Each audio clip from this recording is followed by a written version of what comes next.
प्रभु यीशु मसीह के पवित्र नाम में एक बार आप सभी को फिर से सलाम। और आज की ये नई वीडियो काफ़ी समय बाद हम आपके सामने ला पा रहे हैं। आज जिस सीरीज में हम चल रहे थे, पाप क्या है, कहाँ से आया और कैसे पाप ने जो है मृत्यु को जन्म दिया, पर आज इस सीरीज से बाहर निकल कर के एक चीज जो है वो हम सीखेंगे इसी वीडियो में। वीडियो को मैं ज़्यादा लंबा नहीं करूँगा और सबसे पहले मैं आपके लिए वचन पढ़ना चाहता हूँ, जो कि पहला कुरिन्थिया और उसका 5 अध्याय और 9 वचन जब हम पढ़ते हैं तो वहाँ पर लिखा है, मैंने अपनी पत्री में तुम्हें लिखा है कि व्यभिचारियों की संगति ना करना। यह नहीं कि तुम बिल्कुल इस जगत के व्यभिचारियों या लोभियों या अंधेर करने वालों या मूर्ति पूजकों की संगति ना करो, क्योंकि इस दशा में तो तुम्हें जगत से निकल जाना ही पड़ता। पर मेरा कहना यह है कि यदि कोई भाई कहलाकर व्यभिचारी या लोभी, मूर्ति पूजक या गाली देने वाला, पियक्कड़ या अंधेर करने वाला हो तो उसकी संगति मत करना, वरन ऐसे मनुष्य के साथ खाना भी न खाना। और जब 13 वचन के लास्ट में पढ़ते हैं तो वहां पर लिखा है, इसलिए उस कुकर्मी को अपने बीच में से निकाल दो। आपने इस वचन को पूरा सुना। इस वचन में हमें पौलुस के द्वारा कुछ बताया जा रहा है कि व्यभिचारी जो व्यक्ति है, जो पाप में डूबे हुए हैं, अगर हम सबसे ही अपने आप को अलग कर लेंगे तो हम मसीह का सुसमाचार सुनाएंगे कहाँ?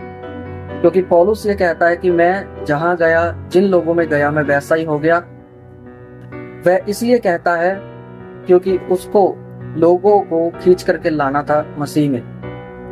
तो वह कहता है, मैं उन लोगों के बीच में गया पर उनके जैसे काम मैंने नहीं किए। यहाँ पर भी पौलुस हमें यही समझाने की कोशिश कर रहा है कि अगर आप व्यभिचारियों से, मूर्ति पूजकों से, पूरे पाप करने वाले व्यक्तियों से दूर हो जाओगे तो आप सुसमाचार कहाँ प्रचार करेंगे?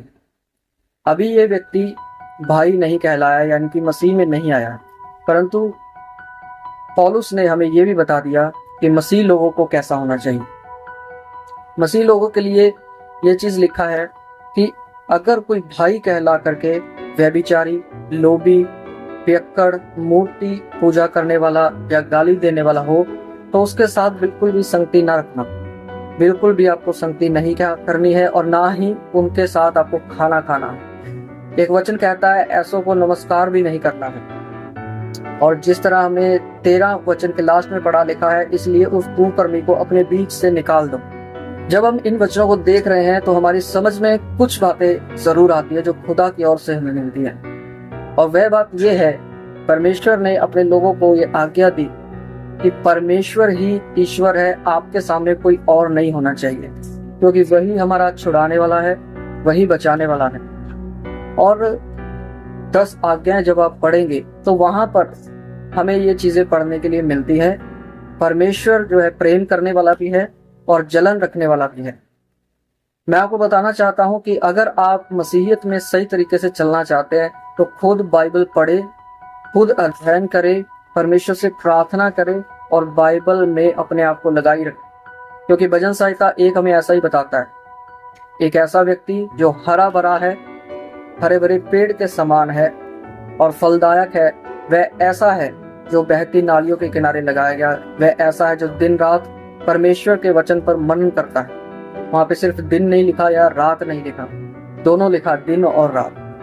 तो आपको वचनों से ही दूसरे व्यक्तियों को देखना पड़ेगा कि कौन कहाँ सही है, कहाँ गलत है, आपको किसका संगति करना है, किसका नहीं करना है। संगति ऐसे लोगों से कीजिए जो आपको प्रभु यीशु मसीह के और करीब लेके जाए। ऐसे लोगों से मत कीजिए जो किसी के लिए ठोकर का कारण बन सके। आज बहुत सारे ऐसे मसीह लोग हैं, वो कहते हैं कि कोई बात नहीं, कोई अगर भाई कहला करके व्यभिचारी हो गया, कोई बात नहीं भाई कहला करके मूर्ति पूजक हो गया, कोई बात नहीं भाई कहला करके गाली देने वाला हो गया, अंधेर करने वाला हो गया, कोई बात नहीं, चलने दो सब कुछ। पर बाइबल ऐसा नहीं बताती है। बाइबल कहती है कि अगर तो कोई भाई नहीं कहलाया है तब वह इस प्रकार के काम करे तो करने दो, कोई बात नहीं, उसके पास आपका सुसमाचार पहुंचना चाहिए। और पौलुस हमें साफ तरीके से ये बताने की कोशिश कर रहा है कि अगर कोई भाई कहला करके ये काम करे तो उसके नजदीक मत रहना, उसकी संगति मत करना, उनकी बातें भी ना सुनना। एक वचन कहता है नमस्कार भी ना करो, और फिर कहता है ऐसे कुकर्मियों को अपने बीच में से निकाल दो। बहुत सारी चीजें आपको संसार में देखने के लिए मिल जाएंगी। आपको कुछ ऐसे लोग मिल जाएंगे जो अभी भी मसीह में होते हुए भी मूर्तियों के आगे झुकते हैं। और फिर मैं आपको बताना चाहता हूँ ऐसे लोगों की सफाइयां क्या होती है कि वो समाज की सेवा कर रहे हैं या हमें किसी से अलग नहीं होना है। बहुत सारे बहाने, बहुत सारी सफाइयां आपको मिल जाएंगी। पर याद रखें, वचन कहता है जो कोई भी परमेश्वर को छोड़कर किसी और के सामने झुकता है वह परमेश्वर के लायक नहीं है। मैं ये मानता हूं परमेश्वर लायक लोगों को नहीं चुनता, परंतु चुने हुए लोगों को ही लायक बनाता है किसी चीज के लिए। पर कोई व्यक्ति अगर भाई कहलाकर बपतिस्मा लेकर के ऐसे काम करने लगे तो उससे दूर हो जाना बेहतर है, क्योंकि मूर्ति पूजा करने से, व्यभिचार करने से उनके जीवन में तो दुष्ट आत्माएं काम करती है, परंतु आपके संगति करने से वह दुष्ट आत्माओं का प्रभाव आप पर भी आ सकता है।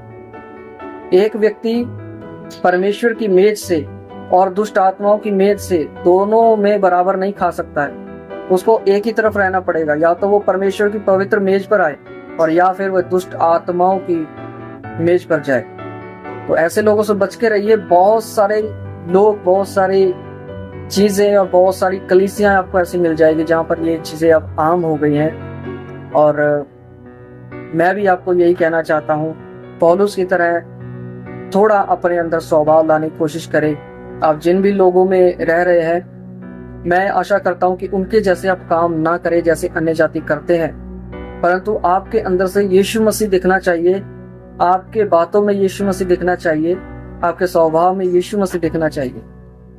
अगर ऐसा होगा तो आप यकीन मानिए आपके जितना ब्लेस्ड कोई भी नहीं होगा। परमेश्वर आपको भरपूरी से आशीष देगा। क्यों? क्योंकि आप उसके वचनों के प्रति गंभीर हैं। आप उसके वचनों के प्रति एक स्ट्रिक्टनेस अपने अंदर रखे हुए हैं। आप एक ऐसे व्यक्ति हैं कि वचन को ना तो इधर आप तोड़ सकते हैं ना इधर तोड़ सकते हैं, ना कुछ घटा सकते हैं ना कुछ बढ़ा सकते हैं। आप ऐसे व्यक्ति हैं, तब तो आप फलवंत हो जाएंगे, क्योंकि वचन ऐसा कहता है। तो जो वचन पर दिन रात ध्यान लगाता है वह बहती नालियों के किनारे लगाए गए उस पेड़ की तरह है जो अपनी ऋतु में फल लाता है और हरा भरा रहता है, कभी सूखता नहीं।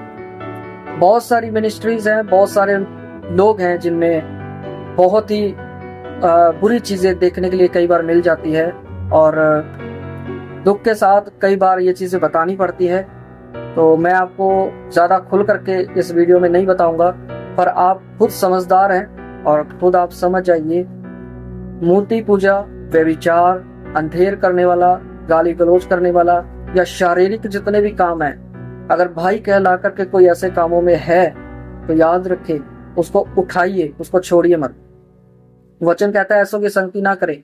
आपको संगति नहीं करनी है, आपको उनके साथ खाना भी नहीं खाना है। पर मैं आपको बताना चाहता हूँ, अगर कोई पाप में गिर जाए तो वचन ये भी कहता है तुम जो आत्मिक हो, ऐसे कोई पाप में अगर गिर जाए तो उसको उठाओ। परंतु वचन ये भी कहता है अगर आप जिसको उठा रहे हैं अपनी भी साथ में चौकसी रखो, कहीं आप परीक्षा में ना पड़ जाओ। तो ये जरूरी है कि हम परमेश्वर की पवित्र मेज में ही शामिल हो, ना कि दुष्ट आत्माओं की मेज में। ऐसे लोगों से दूर रहे जो भाई कहला करके, मसीही कहला करके मूर्तियों के आगे झुकते हैं, भाई कहला करके जो पियक्कड़ हैं, गाली देने वाले हैं, और जैसे कि वचन कहता है लोभ रखने वाले अपने अंदर, एक लोभी व्यक्ति। इन लोगों से दूर रहे, अपने जीवन को सुरक्षित रखे, अपने उद्धार को सुरक्षित रखे, हाथों में थामे रहे। मैं विश्वास करता हूं आज के इस वचन से आपने बहुत कुछ सीखा, समझा है। प्रभु आपको इन वचनों से आशीष दे। सबको सलाम।